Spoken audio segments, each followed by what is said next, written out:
Indian constitution. इसमें आज हम बात करेंगे की फीचर्स की।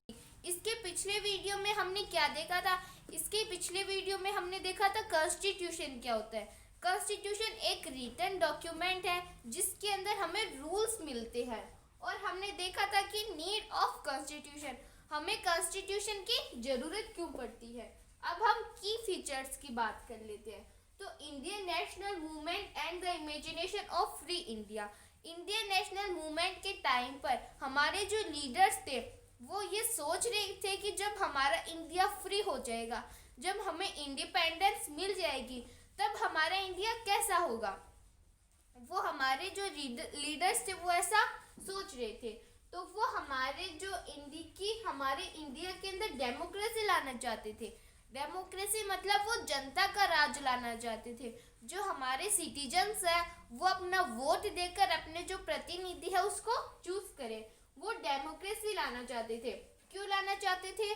डेमोक्रेसी लाना चाहते थे because we suffered a lot. हमने बहुत ज्यादा सफर किया था। A lot under the authoritarian rule of colonial government.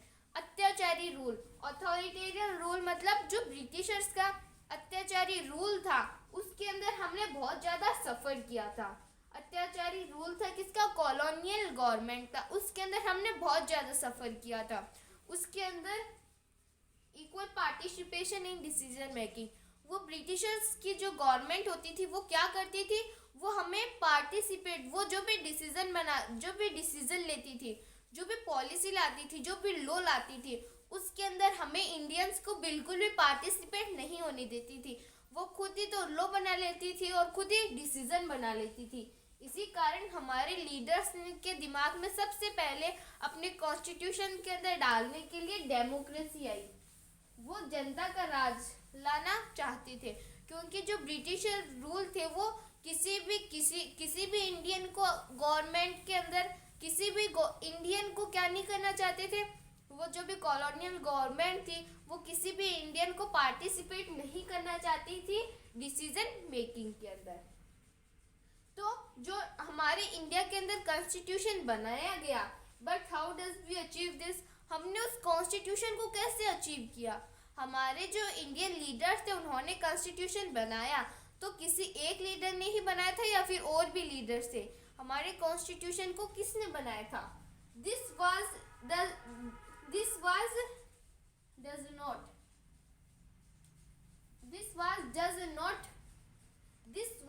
does not done by one। वो जो काम किया था वो किसी एक व्यक्ति ने नहीं किया था person, but A group of around 300 person. हमारा जो कॉन्स्टिट्यूशन बनाया था उस कॉन्स्टिट्यूशन को बनाने के लिए हम किसी एक व्यक्ति का नाम नहीं ले सकते। उसे 300 पीपल ने बनाया था, जिसे हम कॉन्स्टिट्यूशनल असेंबली बोलते हैं। वो जो ग्रुप ऑफ 300 पीपल्स था उसे हम कॉन्स्टिट्यूशनल असेंबली बोलते हैं। तो हमने की फीचर्स के बारे में कुछ जाना। अब हम आगे बात करेंगे। अब हम देखते हैं कॉन्स्टिट्यूट असेंबली। कॉन्स्टिट्यूट असेंबली क्या है? जो ग्रुप ऑफ 300 पीपल है उसे हम कॉन्स्टिट्यूशनल असेंबली बोलते हैं। तो बॉडी ऑफ लीडर्स, और वो क्या है? 300 पीपल की बॉडी है, लीडर्स की बॉडी है। Had a huge task of framing the constitution of the country. हमारे इंडिया के कॉन्स्टिट्यूशन को बनाना ये एक बहुत बड़ा ह्यूज टास्क है। ये एक बहुत बड़ा टास्क है। क्यों बड़ा टास्क क्यों है उसके बारे में हम समझ लेते हैं। लेकिन जो कॉन्स्टिट्यूशन को बनाना वो एकदम बहुत बड़ा टास्क है। While framing the constitution, they had many challenges in front of them। जब वो कॉन्स्टिट्यूशन बनाते हैं तो उनके सामने बहुत सारे चैलेंजेस आए थे। कौन कौन से चैलेंजेस आए थे? एक तो थी डाइवर्सिटी। डाइवर्सिटी मतलब हमारे जो इंडिया है उसके अंदर इतने सारे लोग रहते हैं। हर 250 किलोमीटर में तो वहाँ की लैंग्वेज चेंज हो जाती है।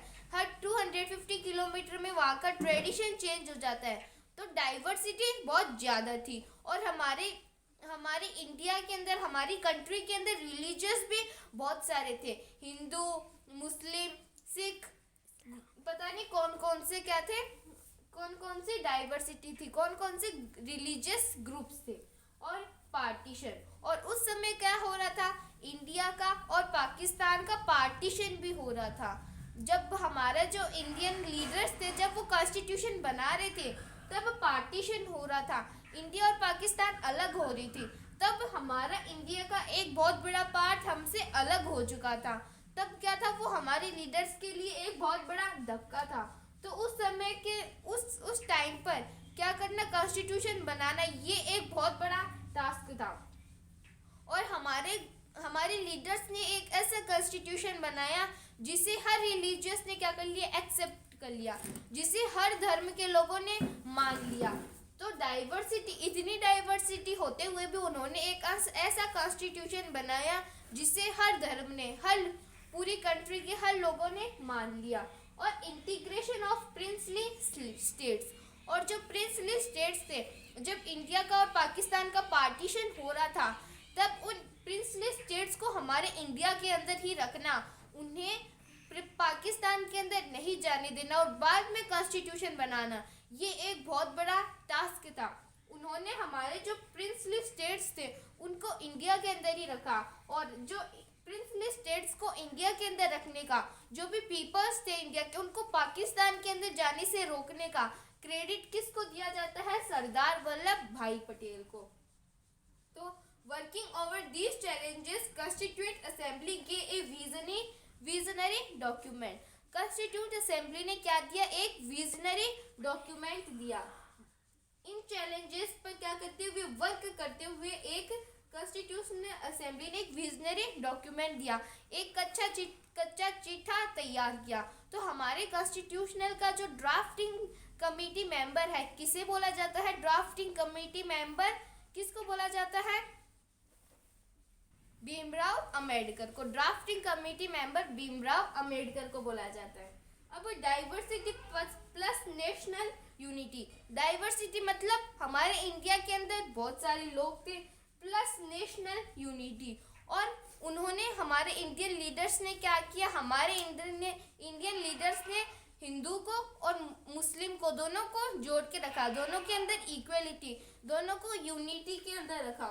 Concern of socio economic development, और वो क्या करना चाहते थे, अपने कॉन्स्टिट्यूशन के माध्यम से बहुत अमीरी लाना चाहते थे। मतलब जब ब्रिटिशर्स हमारे इंडिया को छोड़ के गए थे, तब हमारे इंडिया के अंदर बहुत ज़्यादा पॉवर्टी थी, वो इंडिया को पूरा लूट के ले गए थे।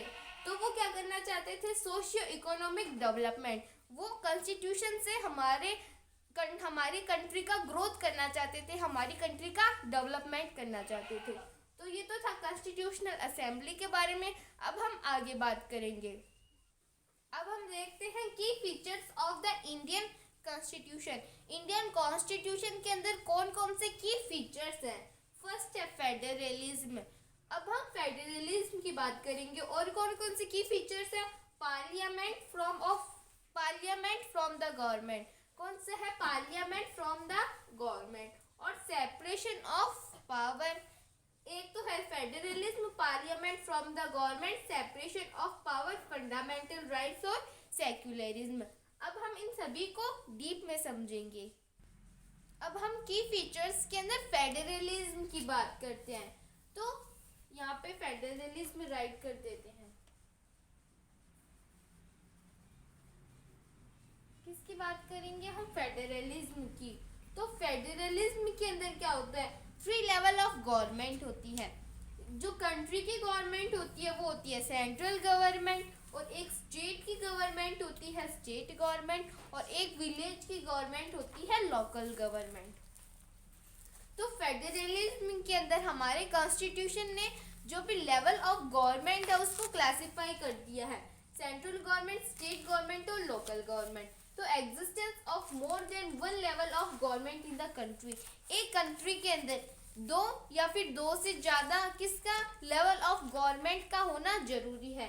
1 या फिर 2 या फिर 2 से ज़्यादा लेवल ऑफ गवर्नमेंट का होना ज़रूरी है। Existence of more than 1 level of government in the country. 1 से तो होना ज़्यादा ज़रूरी है, 2 से होना भी, 2 लेवल ऑफ गवर्नमेंट से ज़्यादा होना ज़रूरी है स्टेट के अंदर। अब हमें फेडरलिज्म की ज़रूरत क्यों पड़ती है? ऐसा क्या होता है फेडरलिज्म के अंदर जिससे हमें फेडरलिज्म की ज़रूरत पड़ती है? Vast number of communities. हमारे इंडिया के अंदर बहुत सारी कम्युनिटीज़ है, वास्ट नंबर ऑफ कम्युनिटीज़ है। Then how can a single person level of government can govern all the communities? हमारी इंडिया के अंदर बहुत सारी कम्युनिटीज़ है, तो एक लेवल ऑफ गवर्नमेंट अगर सेंट्रल गवर्नमेंट ही हो, तो सेंट्रल गवर्नमेंट इतनी बड़ी कंट्री है और उस कंट्री के अंदर इतनी सारी कम्युनिटीज़ है, तो एक गवर्नमेंट कैसे गवर्न कर पाएगी इतनी सारी कम्युनिटीज़ को? देन हाउ मतलब कैसे? कैन ए सिंगल पर्सन या फिर लेवल, एक लेवल ऑफ गवर्नमेंट, एक single level of government can govern all the communities, कैसे गवर्न कर पाएगी सभी कम्युनिटीज को एक लेवल ऑफ गवर्नमेंट?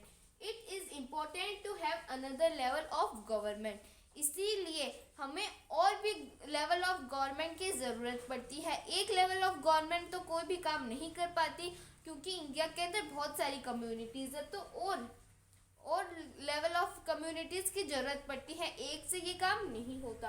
तो सेंट्रल गवर्नमेंट है, स्टेट गवर्नमेंट है और लोकल गवर्नमेंट है। तो हमने फेडरलिज्म के बारे में कुछ जान लिया, अब हम फेडरलिज्म के बारे में और जानेंगे। अब हम देखते हैं फेडरलिज्म के बारे में कुछ और बातें। States enjoy autonomy in exercising power, but at the same time they follow the laws of the central government. मतलब स्टेट के पास में भी पावर होती है और वो अपनी पावर का अच्छे से यूज़ कर सकता है, लेकिन कुछ टाइम पे उसे सेंट्रल गवर्नमेंट के लॉज को फॉलो करना पड़ता है। स्टेट्स एंजॉय मतलब जो स्टेट जो है वो एंजॉय कर सकते हैं। एटोनॉमी इन एक्सरसाइजिंग पावर, वो अपनी पावर का एंजॉय कर सकते हैं, वो अपनी पावर का यूज़ कर सकते हैं। But at the same time, लेकिन कुछ समय they follow the laws of the central government, उन्हें सेंट्रल गवर्नमेंट के लॉज को फॉलो करना पड़ता है। Constitution contain list that specify the law making,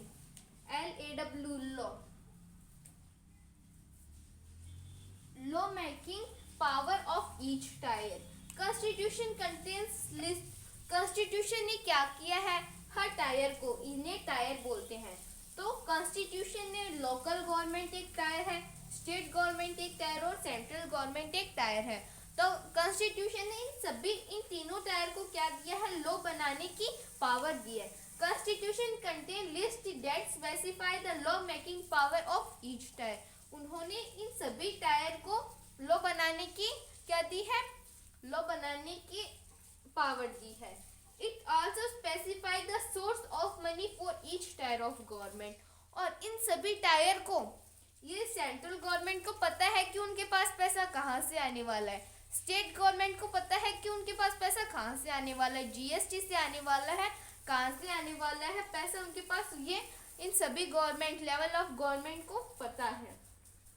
union list, union list के अंदर क्या आता है, यूनियन लिस्ट के अंदर जो सेंट्रल गवर्नमेंट है वो क्या करती है, यूनियन लिस्ट के अंदर सेंट्रल गवर्नमेंट जो भी फॉरेन अफेयर्स होते हैं उनसे क्या करती है, डील करती है, किससे, फॉरेन अफेयर्स से।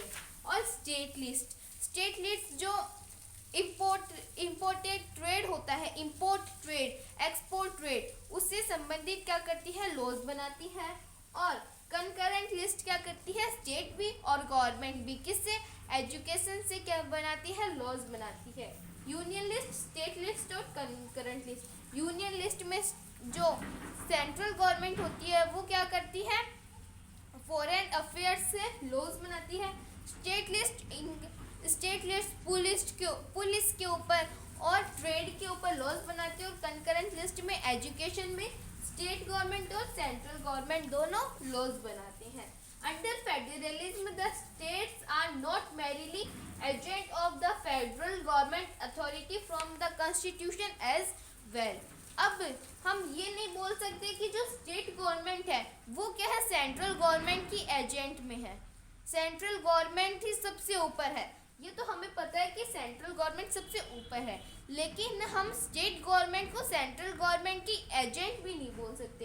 अंडर फेडरलिज्म के अंडर में the states are not merely agent. जो स्टेट्स होते हैं वो एजेंट नहीं होते, किसके?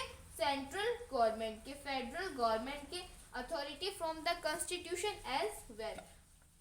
लेकिन हम ये नहीं बोल सकते कि जो स्टेट गवर्नमेंट है वो सेंट्रल गवर्नमेंट की एजेंट है। लेकिन कुछ समय के अंदर कुछ टाइम सेम टाइम, लेकिन सेम टाइम के अंदर जो भी सेंट्रल गवर्नमेंट है, स्टेट गवर्नमेंट को सेंट्रल गवर्नमेंट के लॉस को फॉलो करना पड़ता है। तो ये तो था फेडरलिज्म के बारे में।